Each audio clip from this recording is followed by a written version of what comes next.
तो भाई लोग कैसे हो। आज मैं आप लोग के लिए लेके आया हूँ 3 अक्लमंद। चलिए कहानी स्टार्ट करते हैं। बहुत पुराने समय की बात है। चंदनगढ़ में कर्मदेव नाम का एक सदाचारी ज्ञानी एवं भद्र विदुर पुरुष रहा करता था। उसका अधिकांश समय ज्ञान ध्यान की पुस्तकें पढ़ने में बीतता था। कर्मदेव के 3 बेटे थे। अपने पिता की तरह वे भी अपना सारा समय ज्ञानवर्धक पुस्तकें पढ़ने में बिताते थे। बाल्य अवस्था में ही उनकी बुद्धिमानी की चर्चा दूर दूर तक हो गई थी। यहाँ तक कि आसपास के लोग उनसे सलाह मशवरा करने और न्याय करवाने आते थे। एक बार उनके पास 2 आदमी 2 ऊँटनियाँ और एक ऊँट का बच्चा लेकर आए। सुनो बुद्धिमान बच्चों, हम तुम्हारे पास अपनी एक समस्या लेकर आए हैं। क्या तुम तीनों हमारी समस्या का समाधान करोगे? हम दोनों बहुत परेशान हैं। आप लोग अपनी समस्या बताएं, फिर हम विचार करेंगे। हाँ महोदय, कृपया अपनी समस्या बताएं। तो सुनो, ये हम दोनों की एक एक ऊँटनी है। ये दोनों हमेशा साथ साथ चरा करती थी। आज से 4 दिन पहले जब हम दोनों अपनी अपनी ऊँटनी लेने एक चारागाह पर गए तो हमें वहाँ ऊँटनियों के निकट ही 2 नवजात ऊँट के बच्चे भी दिखाई दिए। अरे यह तो मृत है, लेकिन यह जिंदा है। वह जिंदा बच्चा मेरी ऊँटनी का है। नहीं, यह बच्चा मेरी ऊँटनी ने दिया है। काफ़ी देर तक बहस करते रहने के पश्चात, भाई हमारा फैसला इस तरह नहीं होने वाला। मेरे विचार से उचित यही होगा कि हम दोनों ऊँटनियों और बच्चों को कुछ दिनों के लिए यहीं छोड़ दें और देखें कि हम में से किसकी ऊँटनी इसे दूध पिलाती है और खाना खिलाती है। जो इसे दूध पिलाएगी और इसका देखभाल करेगी, हम समझ लेंगे कि वही इसकी माँ है और यह बच्चा उसी का हो जाएगा। उपाय बुरा नहीं है, मुझे मंजूर है। उन दोनों ने ऊँटनियों और बच्चों को वहीं छोड़ दिया और उनकी निगरानी करने लगे। अरे वह दोनों ही उसे बारी बारी से दूध पिला रही है और एक समान प्यार भी कर रही है। इस तरह बुद्धिमान बच्चों, लगातार 3 दिन तक निगरानी करने के पश्चात भी हम यह नहीं जान पाए कि हम दोनों की ऊँटनियों में से कौन इसकी माँ है और यह ऊँट का बच्चा किसका होना चाहिए। आश्चर्य की बात तो यह है कि यह बच्चा भी दोनों ऊँटनियों को से एक समान प्यार करता है। सारी बात सुनने के पश्चात बड़ा भाई दिनकर बोला, बस इतनी सी बात के लिए आप दोनों इतने परेशान हैं? सुनिए, आप अपनी अपनी ऊँटनियों को नदी किनारे ले जाइए। मंझला भाई शशिकर बोला, बच्चे को नाव में ले जाकर नदी पार छोड़ दीजिए। अंत में सबसे छोटा भाई वीरकर बोला, तब आपके झगड़े का अपने आप फैसला हो जाएगा। ठीक है बुद्धिमान बालकों, हम ऐसा ही करते हैं। दोनों व्यक्तियों ने वैसा ही किया जैसा कि बालकों ने सलाह दी और निष्कर्ष निकलने का इंतजार करने लगे। जब रात हुई तो ऊँट का बच्चा डर के मारे छटपटाने लगा और बुरी तरह चीखने चिल्लाने लगा। जब दोनों ऊँटनियों से उसकी यह छटपटाहट नहीं देखी गई तो एक ऊँटनी तो नदी के किनारे किनारे भागने लगी, जबकि दूसरी पानी में कूद गई और तैरती हुई बच्चे के पास जाने लगी। आहा, वह बच्चा मेरी ऊँटनी का है।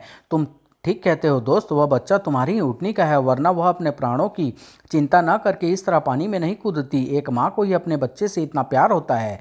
हमारा फैसला हो गया, आओ अब हम इन्हें ले आते हैं। हाँ चलो। असाधारण बालकों की इस बुद्धिमत्ता की बात जंगल की आग की तरह पूरे चंदनगढ़ में फैल गई और उनके यहाँ लोगों के आने जाने का तांता सा लग गया। इस घटना से बालकों के पिता कर्मदेव को अपने बच्चों पर हर्ष भी हुआ और गर्व भी। एक दिन मेरे तीनों बच्चे अपना और अपने खानदान का नाम खूब रोशन करेंगे। समय बीतने के साथ साथ कर्मदेव बूढ़ा होता गया और बेटे जवान होने लगे। जब पुत्रों ने युवावस्था में पदार्पण किया तो एक दिन कर्मदेव ने अपने पुत्रों को बुलाकर कहा, बेटा तुम तीनों जवान हो चुके हो, अतः मैं चाहता हूँ कि तुम लोग अपनी पुस्तकें पढ़ने के बजाय दुनिया की सबसे ज्ञानवर्धक पुस्तक, जीवन के अनुभवों की पुस्तक पढ़ने के लिए देशाटन पर निकल जाओ। यह आप क्या कह रहे हैं पिताजी? आपको वृद्धावस्था में अकेला छोड़कर देशाटन के लिए निकल जाए? नहीं पिताजी, ऐसा नहीं हो सकता। बड़े भैया ठीक कह रहे हैं पिताजी, भला इस अवस्था में हम आपको छोड़कर कैसे कहीं जा सकते हैं? यह समय तो हमारा आपकी सेवा करने का है। हाँ पिताजी, वृद्धावस्था में आप हमको अपने से अलग मत कीजिए और जी भरकर अपनी सेवा करने दीजिए, वरना यह पाप हमें कभी चैन से जीने नहीं देगा। अरे पगलो, तुम तो नाहक ही मेरे लिए चिंतित हो रहे हो। मुझे भला क्या हुआ है? मैं भला चंगा तो हूँ।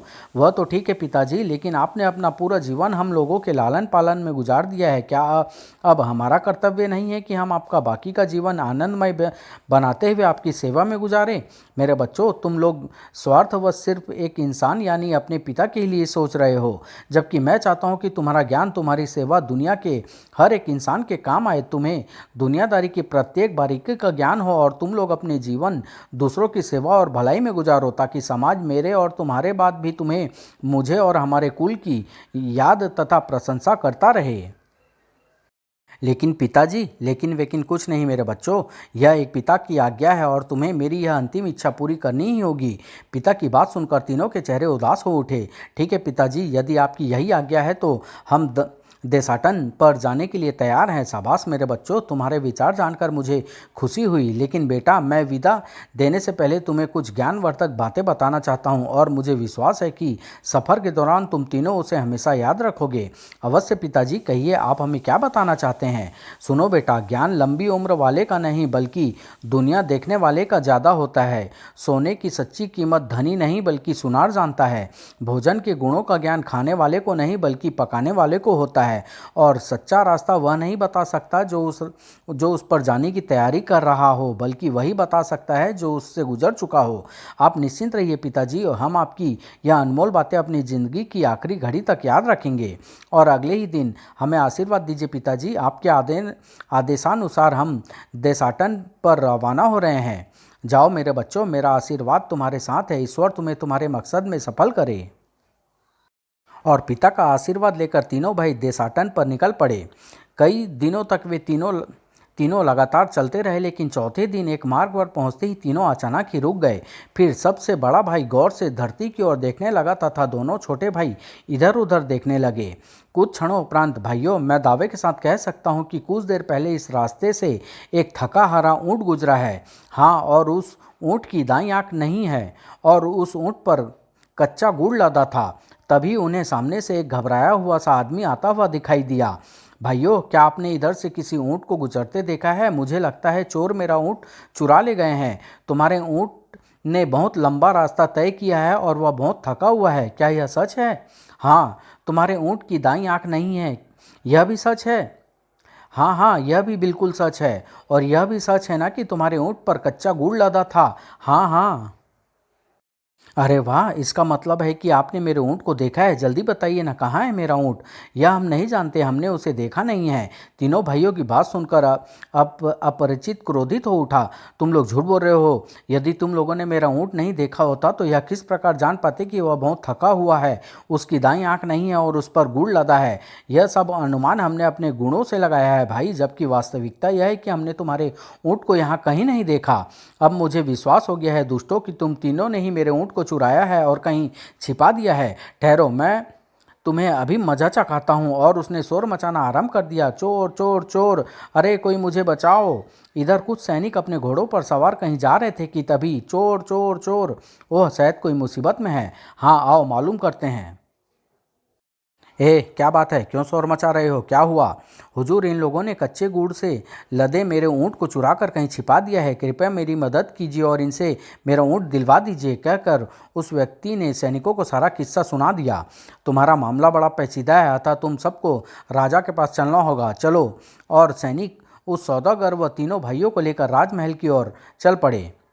कुछ ही देर बाद सैनिकों ने चारों को दरबार में राजा के सामने पेश किया और सारी बात कह सुनाई। सारी बात सुनकर राजा बोला, ए युवकों, जब तुमने इस सौदागर के लापता ऊँट को नहीं देखा तो फिर तुमने उसकी ठीक ठीक पहचान कैसे बताई? सच सच बताना, वरना तुम तीनों की खैर नहीं। सर्वप्रथम बड़ा भाई बोला, महाराज, ऊँट ने लंबा सफ़र तय किया है, उसका अनुमान मैंने उसके पद चिन्हों को देखकर लगाया था। थका हुआ जानवर हमेशा पैर घसीट कर चलता है और उसके पंजे फैले हुए होते हैं।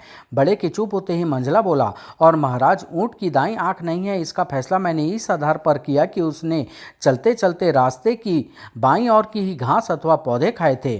अंत में छोटा भाई बोला, महाराज, यदि रास्ते पर मक्खियों के झुंड भिन भिना रहे हो तो मेरे लिए यह अंदाज़ा लगाना मुश्किल काम नहीं था कि ऊँट पर कच्चा गुड़ लदा था। वाह, बहुत खूब। राजा तीनों भाइयों की सूक्ष्म दृष्टि पर हैरान हो उठा। इतने तेज नज़र के नौजवान मैंने आज तक नहीं देखे। क्यों न एक बार मैं भी इनके तेज दिमाग और सूक्ष्म दृष्टि की परीक्षा लेकर देखूं। और राजा ने सबकी नज़र बचाकर निकट रखी थाली में एक पका हुआ अनार रुमाल में लपेट लिया। सुनो नौजवानों, क्या तुम लोग बता सकते हो कि इस रुमाल में क्या वस्तु है? रुमाल में कोई गोल चीज़ दबी हुई है महाराज, और वह गोल वस्तु कोई स्वादिष्ट फल है महाराज। और महाराज, मैं दावे के साथ कह सकता हूँ कि वह स्वादिष्ट फल अनार है। सुनकर राजा का चेहरा प्रसन्नता से खिल उठा। जैसे ही उसने रुमाल से अनार निकाला, समस्त दरबार तीनों भाइयों की प्रशंसा कर उठा। बिल्कुल ठीक, यह अनार ही है। वाह वाह, कमाल के आदमी हैं। सच नौजवानों, मैंने अपने जीवन में पहले कभी तुम जैसे सूक्ष्मदर्शियों को नहीं देखा। मेरा यह आग्रह है कि तुम लोग 3 दिन तक मेरे यहाँ मेहमान बनकर रुको और बारी बारी से हमारे महत्वपूर्ण मुकदमे का फैसला करो। यदि मुझे तुम्हारे निर्णय न्यायपूर्ण लगे तो मैं तुम में से एक को महामंत्री व 2 को विशेष मंत्री बना लूँगा। हमें आपका आग्रह स्वीकार है महाराज। लेकिन राजा की बात सुनकर महामंत्री क्रोध और ईर्ष्या से जल उठा। राजा का दिमाग खराब हो गया है, जो उन तीनों में से एक को मेरा पद देना चाहते हैं। मेरे जीवित रहते इन तीनों भाइयों में से कोई भी मेरा पद नहीं पा सकेगा। मैं इनकी कोई दाल नहीं गलने दूंगा। दुष्ट कहीं के न जाने कहाँ से यहाँ आ मरे। अगले दिन जब दरबार लगा तो उसकी अध्यक्षता बड़े भाई दिनकर ने की। उनके सामने 2 आदमी पेश किए गए। हुजूर, मैं एक गरीब तेली हूँ। एक एक पैसा जोड़कर एक थैली में रखता रहा। कल जब मैं बाजार में सरसों लेने जा रहा था तो इस व्यक्ति ने मेरी जेब से वह थैली निकाल ली और मुझे बर्बाद करने पर तुला है। दूसरा व्यक्ति तुरंत क्रोध से बोला, यह झूठ कहता है हुजूर, मेरे पास रकम की थैली अवश्य है, पर वह मेरी अपनी है। कल जब मैं इसके पास तेल खरीदने गया तो मेरी थैली में मोटी रकम देखकर इस मेहमान के मुंह में पानी आ गया और यह ठग मेरी थैली को अपनी थैली बताकर शोर मचाने लगा। हुजूर, यह दुष्ट मेरे जीवन भर की कमाई मुफ्त में हजम करना चाहता है। आप ही न्याय कीजिए। दोनों पक्षों की बात सुनने के पश्चात बड़ा भाई बोला, ठीक है, थैली हमें दो, हम अभी पता लगाएंगे कि वह थैली किसकी है। जो आज्ञा हुजूर। यह लीजिए, यही है वह थैली, मेरे गाढ़े पसीने की कमाई इसी में रखी है। थैली लेने के पश्चात महाराज, आप अपने आदमियों से कहकर एक बर्तन में खौलता पानी मंगवाइए। ठीक है, अभी मंगवाता हूँ। ए सैनिक, तुम जाओ और रसोइयों से कहकर गर्म पानी लेकर आओ। जो आज्ञा महाराज। जब खौलता पानी आ गया तो बड़े भाई ने थैली में रखे सिक्के उसमें उलट दिए। पता नहीं यह क्या करने जा रहा है, मेरी समझ से तो बाहर है कि वह इस मुकदमे का फैसला किस तरह करेगा। इधर सिक्कों के पानी में गिरते ही पानी में तेल तैरने लगा, जो कि सिक्कों से ही निकला था। तो यह रकम वास्तव में ही तेली की है। महाराज, पानी में तैरते तेल की इस चिकनाहट को देखिए और फैसला अपने मुख से सुना दीजिए कि तेल में डूबे सिक्के किसके हो सकते हैं। निसंदेह यह सिक्के तेली के ही हैं। अगले ही पल, सैनिकों, इस दुष्ट ठग को ले जाओ और 20 कोड़े मारने के पश्चात 10 साल के लिए इसे कारावास में डाल दो। यह लो तेली, अपनी रकम संभालो। महाराज की लंबी उम्र हो, हमेशा जय जयकार हो। दूसरे दिन जब मंझले भाई की अदालत लगी तो एक बनिया एक फटे हाल व्यक्ति को घसीटता हुआ वहां हाजिर हुआ। ओह, वह बेचारा गरीब कौन हो सकता है? जरूर यह मुसीबत का मारा है। देखता हूँ कि यह व्यक्ति इस मुकदमे का फैसला कैसे करता है। हुजूर, इस झूठे मक्कार ने मुझसे यह रो कर कि इसके बीवी बच्चे भूख से मर रहे हैं, आधा सेर चावल उधार लिए थे और कसम खाकर कहा था कि यह मेरा कर्ज 1 सप्ताह में चुकता कर देगा, और यदि ऐसा ना कर सका तो आधा सेर चावल के बदले यह मुझे अपना आधा सेर गोश्त देगा। लेकिन हुजूर, सप्ताह पर सप्ताह बीतते जा रहे हैं, पर यह चालबाज न तो मुझे मेरी चावल ही लौटा रहा है और न उसकी कीमत। अब आप ही न्याय कीजिए हुजूर। या तो इससे मुझे आधा सेर चावल की कीमत दिलाइए या फिर इसका आधा सेर गोश्त। क्यों भाई, तुमने अभी तक बनिए का उधार क्यों नहीं चुकाया? मैं बहुत गरीब आदमी हूँ हुजूर। इसी गरीबी के कारण मेरे बीवी बच्चे तक कुछ दिन पहले मर गए। मेरे पास जो कुछ भी था उसके साथ साथ अपने बर्तन भांडे व झोपड़ी तक बेचकर मैंने उनका दाह संस्कार किया है। अब मेरे पास इस शरीर और तन पर जो कपड़े हैं इसके सिवाय कुछ भी नहीं है। लेकिन हुजूर, मैं विश्वास दिलाता हूँ कि आगामी सर्दियों तक कुछ भी करके इनका कर्जा चुका दूंगा। मुझ पर रहम कीजिए हुजूर। इस श्रीमान को तब तक के लिए मुझ पर तरस खाने को कहिए। नहीं हुजूर, मैं अब और इंतजार नहीं कर सकता। फैसला इसी समय होना चाहिए। यह या तो मुझे मेरा कर्ज वापस लौटाएगा या उसके बदले अपना गोश्त देगा। यह बनिया तो बहुत क्रूर और दुष्ट प्रवृत्ति का मालूम पड़ता है। ठीक है वादी, मेरा फैसला यह है कि तुम छुरा लेकर प्रतिवादी की पिंडली से आधा सेर मांस काट लो। लेकिन ध्यान रहे, मांस आधा सेर से 1 रत्ती भी ज़्यादा या कम नहीं होना चाहिए। यदि ऐसा हुआ तो तुम पर कोड़े लगवाने का हुक्म दे दूंगा। आए, यह कैसे संभव हो सकता है? मैं इसके शरीर से बिल्कुल आधा सेर मांस तोलकर कैसे निकाल सकता हूँ? यदि कम या ज़्यादा? नहीं, इस तरह तो मैं खुद ही मुसीबत में फंस जाऊँगा। और अगले ही पल, नहीं हुजूर, न मुझे मेरा कर्ज वापस चाहिए और न मांस। मैं बाज आया अपने हुक्म से। तीसरे दिन छोटे भाई को न्याय करने का अवसर मिला और दो आदमी उसके सामने पेश किए गए। उनमें से एक बोला, महाराज यह मेरा दोस्त है, लेकिन आज से 7 रोज पहले इस दुष्ट ने मुझसे 5 सोने के सिक्के जबरदस्ती छीन लिए और मुझे कंगाल बना दिया। नहीं हुजूर, यह झूठ है। मेरा मित्र मेरी मेहनत की कमाई हड़पने के लिए मुझ पर झूठा इल्जाम लगा रहा है।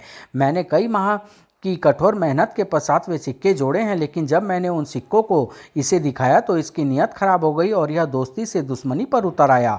हुजूर, यह धोखेबाज मुझ पर सरासर झूठा इल्ज़ाम लगा रहा है। वे 5 सिक्के मेरे हैं और इसने ज़बरदस्ती मुझसे छीने हैं।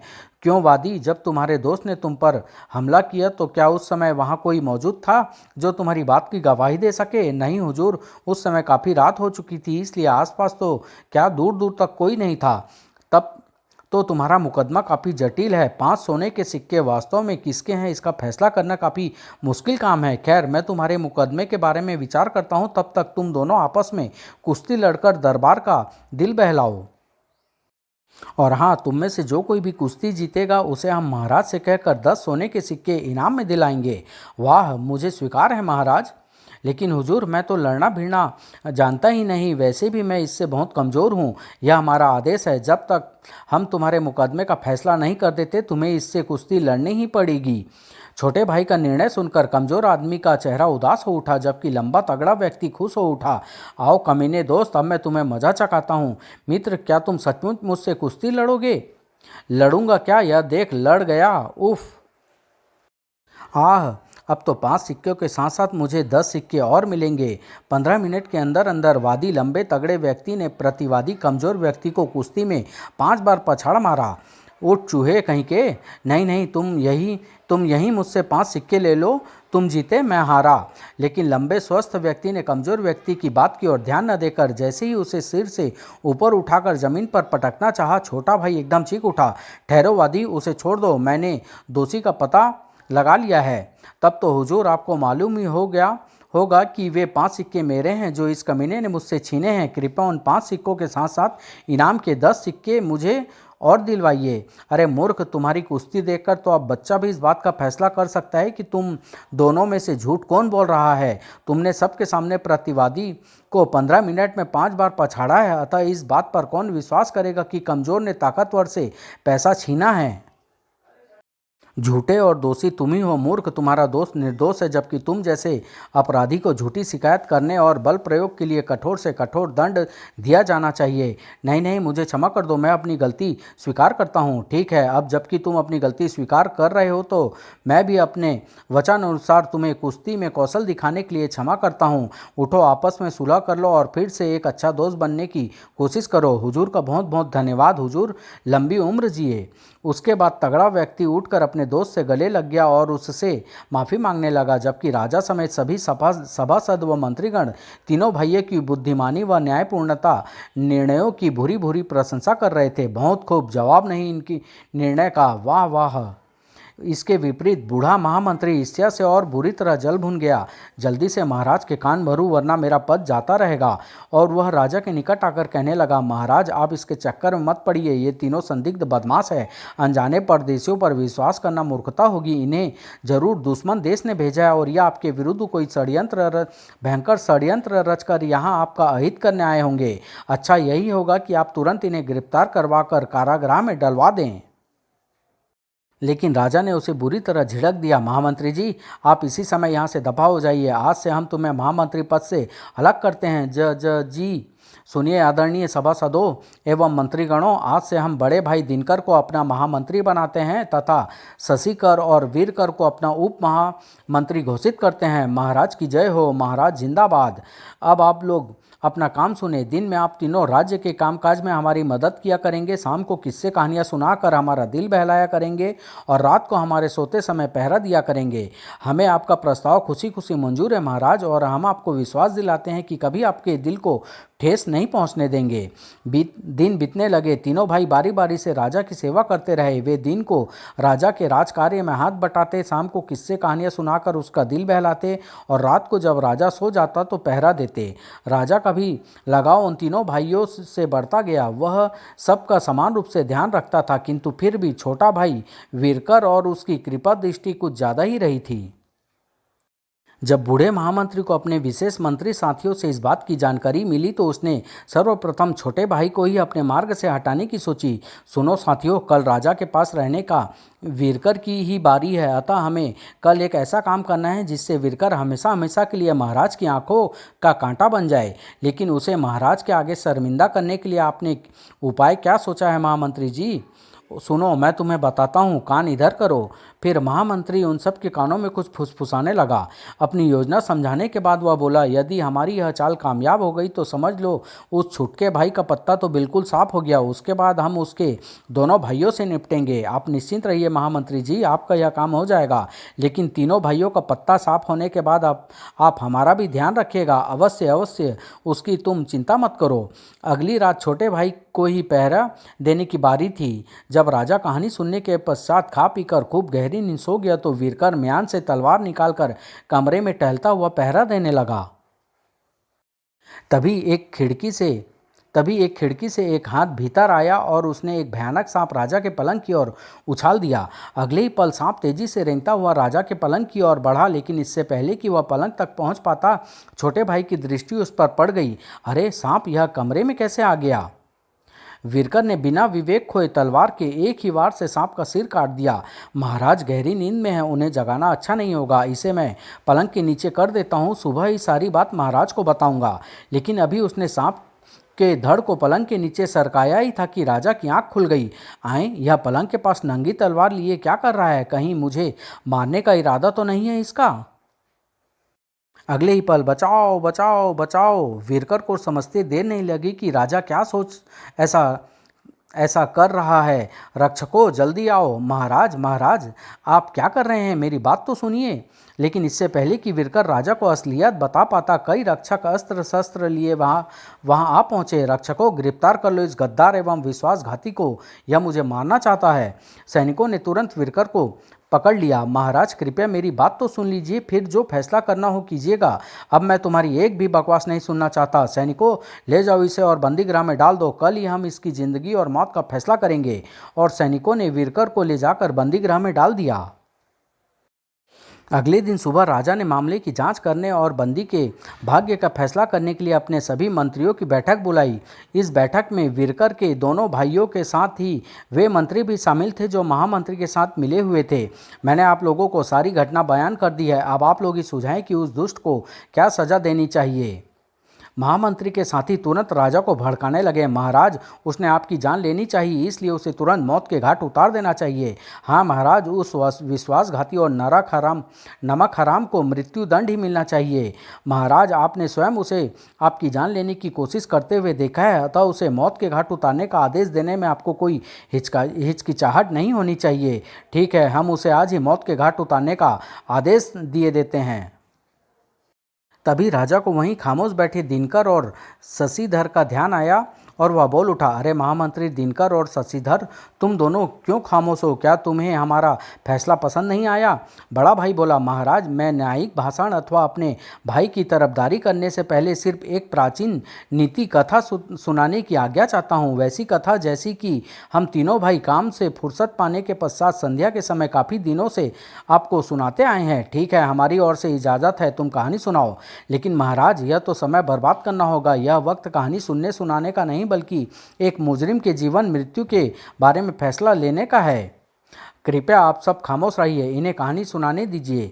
जब सब लोग खामोश हो गए तो बड़े भाई दिनकर ने कहानी सुनानी आरंभ की। महाराज, बहुत पुराने समय की बात है कि चंदनगढ़ नामक देश में शेर सिंह नाम का एक पराक्रमी राजा राज्य करता था। उसे दुनिया में सबसे ज़्यादा प्यार अपने तोते से था, जो सोने के पिंजरे में उसके शयन कक्ष में रहता था। बुद्धिमान तोता रात के समय पहरा देता था और जब भी अपने मालिक के ऊपर कोई खतरा मंडराता देखता तो तुरंत चीख चीख कर उसे जगा देता था। एक बार राजा एक सुंदरी से विवाह कर उसे अपने घर ले आया। उसी रात जब राजा अपनी पत्नी के साथ गहरी नींद सोया हुआ था तो अचानक उसकी नवविवाहित पत्नी जाग उठी। सो गया है, अब मुझे जल्दी से अपना काम पूरा करके यहाँ से निकल चलना चाहिए। अगले ही पल उसने एक खंजर निकाल लिया, एक ही वार से किस्सा खत्म कर दूं। किंतु तभी तोता बुरी तरह चीख उठा। ओह, इसे भी इसी समय शोर मचाना था। और इससे पहले कि राजा जागता, रानी ने बिस्तर में पड़कर आंखें बंद कर ली। तोते ने शोर क्यों मचाया था? यहाँ तो कोई नहीं है। फिर कमरे में किसी को ना पकड़ राजा पुनः सो गया। लेकिन कुछ देर बाद राजा की पत्नी ने जब फिर उठकर राजा को मारना चाहा तो तोता फिर से शोर मचाने लगा। ओह, लगता है यह तोते का बच्चा आज मेरी दाल नहीं गलने देगा। अतः वह पुनः पलंग पर लेट गई। तोते के शोर से राजा की नींद पुनः टूट गई। रानी सोई हुई है और कमरे में भी कोई नहीं दिखाई दे रहा। फिर तोता लगातार क्यों चीखे जा रहा है? उस बार राजा ने उठकर अच्छी तरह कमरे की छानबीन की, लेकिन जब उसे कोई संदिग्ध वस्तु दिखाई नहीं दी तो वह तोते को डांटकर पुनः बिस्तर पर जा लेटा। पता नहीं आज मेरे प्रिय तोते को क्या हो गया है, शायद कुछ बीमार है। खैर, कल वैद्यराज से सलाह मशवरा करूँगा। लेकिन जब वही घटना बार बार हुई तो नींद में बार बार विघ्न पड़ने से राजा बुरी तरह क्रोधित हो उठा और कमबख्त, मेरे लाड प्यार ने तेरा दिमाग खराब कर दिया है, अतः अब तेरा मर जाना ही उचित होगा। तोते को मारने के पश्चात राजा पुनः बिस्तर पर लेट गया, लेकिन अपने प्रिय तोते के कारण राजा को नींद नहीं आई थी। जबकि राजा को सोया जानकर रानी ने पुनः खंजर निकाल लिया। सो गया है, इसे मौत के घाट उतारने का अच्छा मौका है। अब तो शोर मचाने वाला तोता भी नहीं है। यह रानी अचानक उठ क्यों बैठी और मुझे इस तरह घूर क्यों रही है? और जैसे ही रानी ने खंजर को राजा के सीने में भोंकना चाहा, अरे दुष्टा, अब समझा कि मेरा प्रिय तोता क्यों बार बार शोर मचा रहा था। तो वह तू थी जो मेरी जान लेना चाहती थी। बता, तू क्यों मेरी जान लेना चाहती थी? यदि सच सच ना बताया तो तेरी बोटी बोटी कुत्तों से खिलवा दूंगा।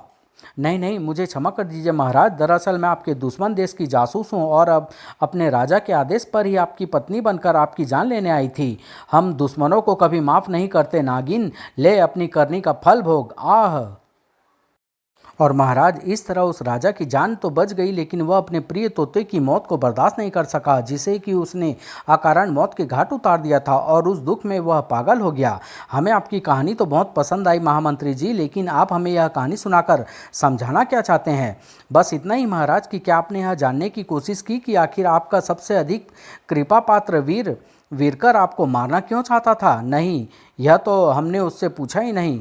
तब आप इस बात को स्वयं ही फैसला कीजिए कि क्या बिना सोचे समझे एवं बिना कारण जाने वीरकर को एक मुजरिम मानकर उसके लिए राजा तजवीज़ करके उस राजा की तरह आप भी मूर्खता करने नहीं जा रहे हैं? ओह, निसंदेह हम भी वैसा ही मूर्खता करने जा रहे थे। ठहरिए, हम अभी वीरकर को बुलाकर सारी बात पूछते हैं। सैनिक, जाओ और इसी समय मुजरिम वीरकर को हमारे सामने पेश करो। जो आज्ञा महाराज। शीघ्र ही सैनिक ने वीरकर को वहाँ पेश किया। वीरकर, हमने तुम्हें इस वक्त यह जानने के लिए यहाँ बुलाया है कि तुम कल रात हमारे प्राण क्यों लेना चाहते थे। महाराज, आप नाहक ही मुझ पर ऐसा संदेह कर रहे हैं। यह आपका भ्रम है कि मैं आपकी जान लेना चाहता था, जबकि वास्तविकता यह है कि मैंने एक विषैले सर्प से आपकी जान बचाई है। उसके बाद वीरकर ने राजा को सारी बात कह सुनाई। तुम जो कुछ भी कह रहे हो वीरकर, क्या वह सत्य है? हाथ कंगन को आरसी क्या महाराज? विश्वास न हो तो आप अपने शयन कक्ष में चलकर स्वयं अपनी आंखों से देख लें। सर्प का धड़ व सिर आपको अपने पलंग के नीचे पड़े मिलेंगे। ऐसी बात है तो हम जरूर इस वास्तविकता को देखना चाहेंगे। आप सब भी हमारे साथ चलिए। सबके साथ राजा अपने शयन कक्ष में पहुंचा और पलंग के नीचे झांकते ही सच्चाई उसके सामने आ गई। ओह, वीरकर का कहना सच है। एक सैनिक ने मरे हुए सर्प को पलंग के नीचे से निकालकर सबके सामने कर दिया। वीरकर, तुम्हारी बातें तो सच साबित हुई। हमें तुमसे अपने व्यवहार की क्षमा चाहते हैं। हमें माफ़ कर दो वीरकर। अनजाने ही हमसे भयंकर भूल होने जा रही थी। यदि तुम्हारा भाई समय पर हमें सचेत नहीं करता तो महाराज, जो होना था वह तो हो चुका। फिलहाल हमें व्यर्थ की बातों में समय बर्बाद न कर यह सोचना चाहिए कि इतना सख्त पहरा होने के बावजूद भी यह सर्प शयन कक्ष में कैसे पहुंचा। हाँ महाराज, यह प्रश्न सचमुच बड़ा अहम है। क्या इस सर्प का आपके कमरे में प्रविष्ट होना मात्र संयोग था या किसी का षड्यंत्र? षड्यंत्र? मैं आपका मतलब नहीं समझा महामंत्री जी। भला इसमें किसी का क्या षड्यंत्र हो सकता है? मंझला भाई तुरंत बोल उठा। षड्यंत्र भी हो सकता है महाराज। हो सकता है आपका कोई विशिष्ट व्यक्ति आपकी जान लेना चाहता हो, या आपके सबसे कृपा पात्र वीरकर को इस तरीके से आपकी नज़रों से गिराना चाहता हो। ओह, ऐसा कौन व्यक्ति हो सकता है? हमने तो किसी के साथ कोई गलत व्यवहार नहीं किया और सभी हमें पसंद करते हैं। भूतपूर्व महामंत्री जी के बारे में आपका क्या ख्याल है महाराज? आपने उन्हें महामंत्री के पद से हटाकर हमें अपना महामंत्री और मेरे भाइयों को उप महामंत्री बनाया है। इससे क्षुब्ध होकर वे भी इस प्रकार की की योजना बना सकते हैं। नहीं, ऐसा नहीं हो सकता, क्योंकि उन्हें महल में प्रवेश करने की इजाज़त नहीं है। फिर भला वो मेरे कमरे में कैसे सर्प छोड़ सकते हैं? यह जरूरी नहीं महाराज कि महामंत्री ने अपने हाथों ही सर्प आपके कमरे में छोड़ा हो सकता है महल में कुछ नौकर चाकर सैनिक या महल में रहने वाले मंत्री उनके साथ मिले हुए हो और उन्होंने ही सर्प को आपके कमरे में फेंका हो। हाँ, ऐसा हो सकता है। ठहरिए, मैं अभी उन्हें पकड़ मंगवाता हूँ, अभी सच्चाई सामने आ जाएगी। मारे गए सैनिकों, जाओ और उस बूढ़े महामंत्री को गिरफ्तार कर हमारे सामने पेश करो। जो आज्ञा महाराज। महामंत्री के साथ मिले मंत्री यह सब देख बुरी तरह घबरा उठे। अब हमारा भी बचना मुश्किल है। जैसे ही महाराज के सामने सच्चाई आएगी, वे हमें भी महामंत्री के साथ ही जिंदा जमीन में गड़ा देंगे। मेरे विचार से हमें तुरंत सारी बात बताकर महाराज से माफ़ी मांग लेनी चाहिए। हाँ चलो, अगले ही पल। हमें क्षमा कर दीजिए महाराज, हमसे बहुत बड़ी भूल हुई है, हमारी जान बख्श दीजिए। अरे, यह तुम लोगों को अचानक क्या हुआ? क्या कहना चाहते हो तुम? तब उन मंत्रियों ने अपना जुर्म स्वीकार करते हुए राजा को सारी बात कह सुनाई। सब कुछ सुनकर राजा क्रोध से आंख बबूला हो उठा। सैनिकों, ले जाओ इन दुष्टों को और भूतपूर्व महामंत्री के साथ इन्हें भी काल कोठरी में डाल दो। नहीं नहीं महाराज, हमें क्षमा कर दीजिए, हम विश्वास दिलाते हैं कि जीवन में फिर कभी ऐसी गलती नहीं करेंगे। खामोश गद्दारों, सैनिकों, ले जाओ इन्हें। जब सैनिक उन मंत्रियों को लेकर वहां से चले गए, हमें दुख है वीरकर कि इन दुष्टों के कारण तुम्हें एक रात कैद खाने में गुजारनी पड़ी और अपमानित होना पड़ा। हम इस भूल की कोई भी सजा भुगतने के लिए तैयार हैं। कहो, तुम इसके लिए हमें क्या दंड देना चाहते हो? यह कहकर हमें लज्जित मत करिए महाराज। यह घटना तो आपके और हमारे लिए एक नया तजुर्बा है। हमें विश्वास है कि भविष्य में आप कभी बिना कारण जाने या बिना प्रमाण पाए कोई ऐसा कदम नहीं उठाएंगे जिससे किसी निर्दोष को सजा भुगतनी पड़े। मैं विश्वास दिलाता हूँ मेरे दोस्तों कि ऐसी मूर्खता अब मुझसे कभी नहीं होगी। इस घटना ने मेरी आंखें खोल दी है। तब महाराज, हमें आप इसी समय जाने की आज्ञा दे ताकि हम देश देश घूमकर और अधिक ज्ञान और तजुर्बा हासिल कर अज्ञानियों को ज्ञान और तजुर्बा बांट सके। नहीं नहीं, ऐसा नहीं हो सकता। मैं तुम तीनों अक्लमंदों को अपने से अलग नहीं कर सकता। तुम लोगों के ज्ञान और सूझबूझ से मैं अपनी प्रजा को और अधिक खुशहाल बना सकता हूँ। राजा ने तीनों भाइयों को रोकने की बहुत कोशिश की, लेकिन तीनों भाई वहाँ किसी भी कीमत पर रुकने के तैयार नहीं हुए और राजा से विदा लेकर पुनः यात्रा पर निकल पड़े। तीनों भाई वर्षों तक देशाटन करते रहे। वे गांव-गांव, शहर-शहर घूमे, दुनियादारी के सैकड़ों तजुर्बे हासिल करते रहे और अपना ज्ञान दूसरों में बांटते रहे। दीन दुखियों की समस्या का निवारण करते रहे। उसकी ख्याति पूरी दुनिया में फैल गई और जब एक दिन तीनों भाइयों ने एक साथ प्राण त्यागे तो जैसे इंसान के साथ साथ धरती आकाश की आंखों से भी अश्रु धाराएं फूट पड़ी। कहते हैं कि अब भी तीनों भाई हर रात सितारे के रूप में दिखाई देते हैं और हर दुखियारे, अज्ञानी और भोले भाले इंसानों की दुख में, कठिन समय में, दुविधा में अपने ज्ञान के प्रकाश से सही मार्ग दिखाते हैं और उनकी समस्या का समाधान करते रहते हैं। समाप्त।